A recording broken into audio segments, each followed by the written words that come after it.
Hi all. Today we're going to discuss about the development of tooth called the Urantogenesis. The development of tooth begins mostly by the 5th to the 6th week of the fetus. The primary teeth arise by the 5th to the 6th week, while the succedaneous teeth begin to develop by the 9th or the 10th week.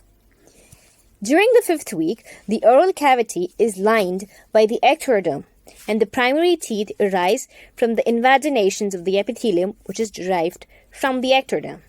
By the 8th week, there are 10 buds in each dental lamina.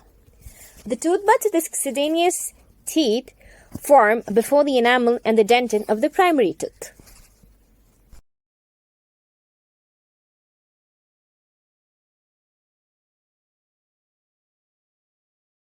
The neuromesenchymal cells coordinate with one another through planar cell polarity signals to induce the tooth buds. The neuromesenchymal stem cells then secrete a number of morphogenic proteins forming complex gradients. The overlying ectoderm then responds to these gradients and initiates the development of tooth. The fibroblast growth factor and Bohr morphogenic proteins are two important families of the morphogenic proteins that are responsible for development of tooth.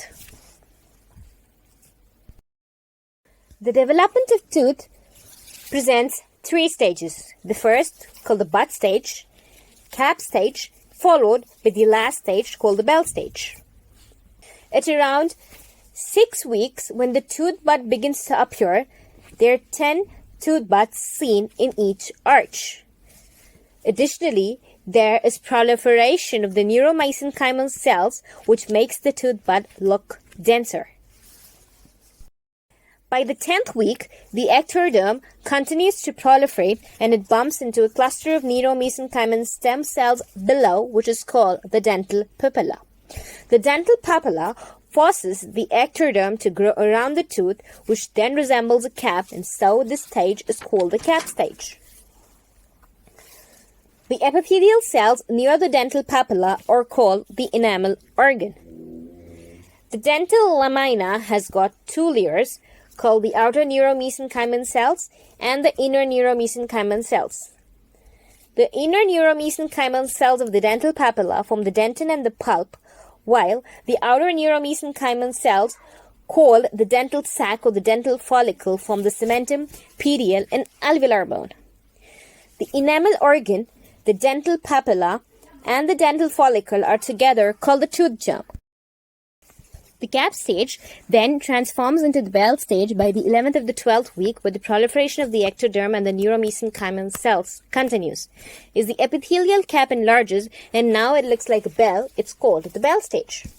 The enamel organ has got two layers, and these are called the inner enamel epithelium and the outer enamel epithelium.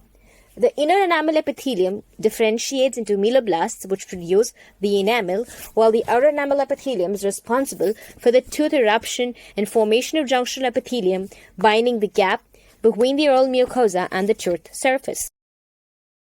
Past the stratum intermedium are ectodermal cells called the stellate reticulum, named for their star shape rather than cuboidal appearance. These cells help the inner enamel epithelium to differentiate and begin enamel production. The dental papilla is divided into two regions, where the outer cells form the odontoblasts and the central cells form the pulp. This is the animated representation of odontoblasts and aminoblast differentiation, including the induction signals presented in red arrows for each process during the bell and the crown stages of tooth development. For more interesting videos and details of various subjects, download the Elite MDS app from the App Store or the Google Play Store. And get in touch with us for more guidance on NEET MDS. Thank you for your patient listening, and hope you all the best for your MDS preparations.